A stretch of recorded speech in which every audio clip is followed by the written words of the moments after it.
Thank you for staying with us.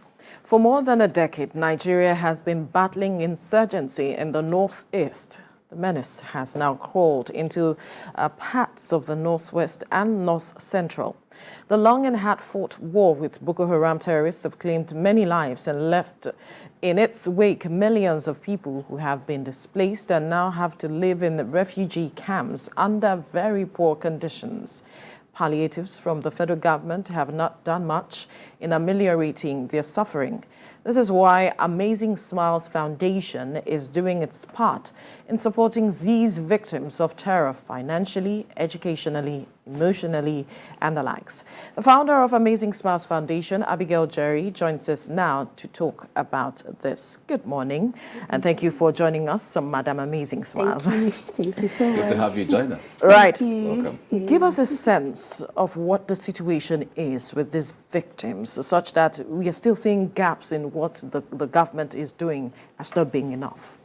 Yes. These victims of Boko Haram and terrorists, they've really gone through a lot, especially the widows, the orphans, they've gone through. Because when you lose your husband, you lose your father, your mother, some of them, when you see them, the condition at which they are is very pitiable. So I decided to see how to put smiles on their faces by doing what I'm doing. Yeah. So talk to us about how you do this, and at what point do you engage them, and where do you do all of the things you do? Are you in the northeast? Are you in the north where you reach out to the people, or those of them who come down to the south here and all of them? Make us understand that mix. Okay, I'm in the northeast. I'm in Taraba State. I base there, I reside in Taraba State. Okay. But I go out to meet these victims. I go to meet them in the IDP camps and those that stays in places that they need help. I go to meet them. Like in Taraba State, there's a particular program that was held in the southern side where the husbands, most of them are widows because they lost their husbands. I make sure I give them things, give them money to start up little businesses to do what they are doing, to get food for their children. I give them clothes, I give them food items. I go to the IDP camps, I make sure I attend to their needs, especially those who are abandoned, that you don't think about them. You see them in their condition. It's very, very... There are those who are abandoned? Yes, abandoned. You see, nobody attends to them. Some of them don't even have food to eat. Even a square meal, they can't get to eat. Within the IDP camps? Yes, within the IDP camp in some particular area, the particular place I went to at that particular time. And I put smiles on their faces. Are they registered IDP camps? Because it is expected that when you are in an IDP camp and you're being taken care of either by the government or international organization, at least when it comes to the basic food and sanitation and all of that, the government provides that, yeah. Yeah, maybe the particular one I went to is not registered. Yes, I think so, because the condition at which I saw them is pitiable. Which area is this? Where exactly is this located? This place is located at Urosambe area. In Taraba State? In Taraba State. There's one particular area like that I went to meet them. So do you engage the state government with regards to these people? There are some of these people who seem abandoned from what you have seen, how you've engaged with them. Do you speak with the government, or who do you liaise with addressing this matter? I do this personally. It's for my personal income. Yeah. I've not gone to the government to meet that. I do it personally. I derive joy in putting smiles on the faces of those. And you're not looking to engage government on this because they are in the state, and it is the responsibility of government to also look into their matter. Now that you know what the state of things are with them, perhaps you can liaise with the government to addressing it. Yes, and in such cases and in such area, like especially where I deal with mostly the widows that are in need. My own aspects, what I deal with mostly is to see that I put smiles on them. I derive joy in it, in putting smiles on their faces, to see what I do from my own personal money, to see how I give them food stuff, give them money to start up little businesses. If government will come in, which is good, which I know government are trying their best in what they are doing, I can see that, but in my own way, I'm putting in my own best. All right. About how many people have you impacted so far with this reaching out or the outreach that you're doing? Yes, so far I've impacted over 60,000 widows from 2019 to date. Right. I've been doing that, and before I go into that, let me just give you a little story of what led me to what I am doing. Okay. In the year 2007, in Jos, Plateau State. I was in a condition where the house I was staying, I was thrown out of the house, my property thrown out by the landlord of the house, which was then the deputy governor of Plateau State. I was outside crying with my 1-year little baby. But do you know who came to my aid? It was a widow.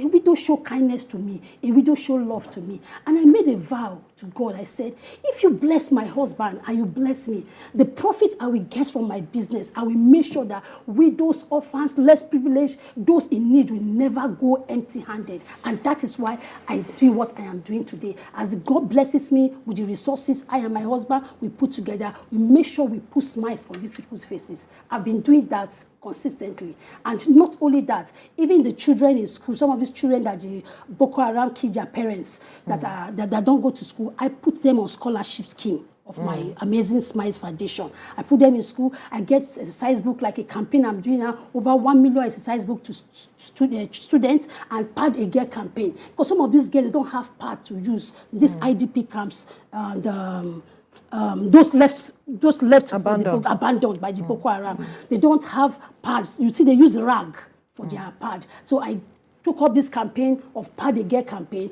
and make sure that I give pads to the students. Over 1 million of them. I've been doing it. I have it on record down as of now. So talk to us about the states how you've been moving around across the country, that you have addressed these matters. Yes, I've gone to about 22 states. And I've gone to about 3 West African countries. Even this Lagos just yesterday, I did the program that was held at Abuleba, which I gave the widows and the orphans things just yesterday.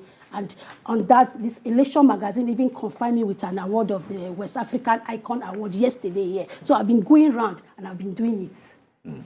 Share with us basically how you get funding, because one thing there is, a lot of people would like to know how you've been able to sustain over the years, doing all of these things selflessly and consistently for this number of years. Yes, I've been doing it from my profit I make from my business, which is printing. I'm a printer.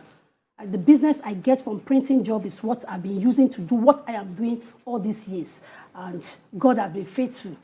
Yeah. Are you not looking to collaborate with perhaps other organizations that do similar things? Because I know there are a lot of non-governmental organizations that do Pad a Girl and all of it, and there are also those who look at, supporting persons in IDPs. Are you looking to collaborate with them perhaps for future purposes?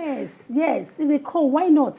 I'm ready to collaborate with them, because the more I get, the more I reach out to more people, because I would love as many as possible to be reached by what I'm doing. So if they come in, why not? I'm open for them. From your estimate, about how much have you spent so far over these years reaching out to people? Wow, I spent millions over this year. So from 2019 to date, I've spent millions. Okay, can you put a figure to it? I spent up to about 350 million. So far, from 2019 to date. And all that money comes from just printing? Yes, from printing. The business I do, I come in short, I don't have anything. I don't have saving for myself. As the money is coming, I'm thinking of the next person to go and help, the next widow to help, the next orphan to put in school, the next child that will have food to eat for that day. Because some of them, if you see, they're not even only those in the camp or wherever. You see widows around, you see children around that don't even have. It's how, if you see their condition is very... So the next thing I'm thinking about how to help them. Talk to us about the empowerment programs you give to them. You talked about you give them monies to set up businesses. Talk to us from that window, what kind of programs you bring on board for these people to empower them, so to speak. Okay, like some of these women on my list, I teach them how to make soap, how to do cake, to see how, after teaching them, we now empower them with some certain amount of money to start up a little business. Some sells akara, some sell kose by the roadside, cake all around. And then for the children, we make sure that some of them that we can't put in school immediately, we have a teacher for them that teaches them before they now go into school. Because what you're doing is really impactful and it's transforming lives. And one would expect that at this point, when you're getting awards from here and there, you should be getting attention from international organizations as you know, as a way of supporting you. Yes. So are you reaching out to them as well as a way, because we sometimes we speak to the Red Cross as to what they are doing. We speak to other international organizations reaching out on humanitarian grounds to people, and from the figures they have, they tell you that a number of people will need help, and they will need help between now and so time. Otherwise, this can happen, this kind of crisis can happen, and all of that. And you have all of these funds, you know, at your disposal, also helping. So when it comes to calling on international organizations to partner with you in this regard, what are you doing in that light? Yes, actually, I've not really messed with the international organizations. You didn't want to go into that? I want to very well, because I see that the money I have now is being exhausted as it's coming in, is going. So if I can get international donors, and why not? Yeah, but what I'm saying is you're not reaching out to them. Places that, especially people who invite you to give you awards, what are they saying? Are they not saying they want to, you know, collaborate with you, perhaps support you in any way? They've been saying, but basically, I depend more on what I am doing, not looking at them. If you come in to give to me, fine. But what I get, I make sure I touch a life. I make sure I do it at my own possible best. But if they come in to come and collaborate with me, why not? Why not? It is one thing to wait. If they come, fine. If they don't come, I go ahead. It's another thing to say no.